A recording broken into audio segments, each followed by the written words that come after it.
Hi, I'm Robert Osborne. I'm back once again with Chon Noriega, the author of this book, Shot in America, Television, the State, and the Rise of Chicano Cinema. Welcome back, Chon. Thank you. Now, our next film is another in our month-long series about Latino images in film. This one starring the Mexican-born Ricardo Montalban, and in one of the best roles he was ever given to play during his many years under contract to Hollywood's MGM studios. The title is My Man and I. It's from 1952.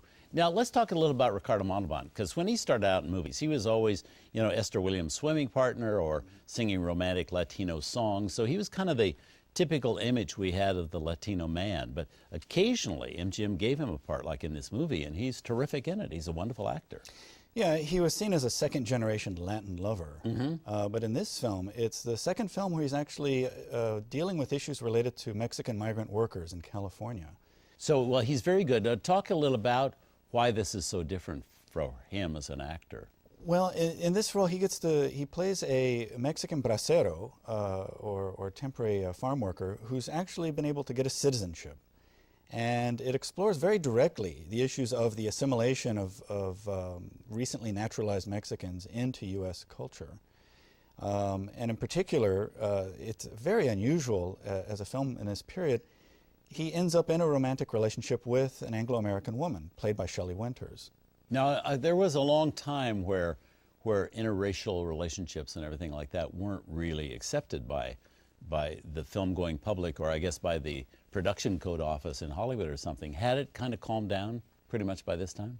Well, in the silent era, there were a number of these films, but they were largely very negative and very stereotypical. Right. And they never had a happy ending. Very rarely right. Do you see a happy ending. But by the 1950s, Hollywood begins exploring interracial relationships between Mexican and Anglo-American, usually ethnic white Americans, as a way of dealing with some of the social problems that the films are exploring. And in this case, Montalban's playing a character who's really an almost unbelievable good Samaritan, patriotic new citizen. And in some sense, it's his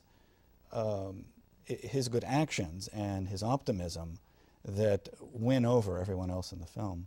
It's kind of interesting that Ricardo Montalban actually went to MGM at a very good time, because that was kind of the time when they were making the transition from the big glossy musicals to Dory Sherry was now running the studio like Message Films, and he was more inclined to do a film like Border Incident or My Man and I that they wouldn't have done under Louis B. Mayer back at MGM so much.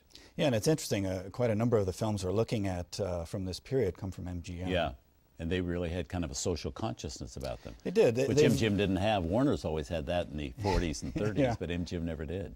And they're interesting. There's quite a range of them, but the two by Montalban in which he is actually,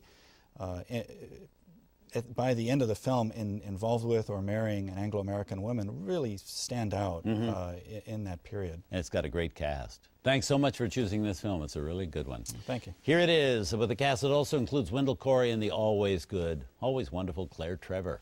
From 1952, My Man and I. Bond's character are woven together. And it also has her bringing up a number of racial epithets that he throws back at her. At which point she identifies him as being scary like a Mexican, but she's not afraid, and she kicks his foot and walks off. It's really quite an amazing scene. Again, we have to give credit to William Wellman, great director who made this movie. You know, when they talk about the Wellman films of substance. They never mention this one. You know, it's really one of the forgotten films. I think it's an extremely overlooked film. Yeah. Well, let's move on.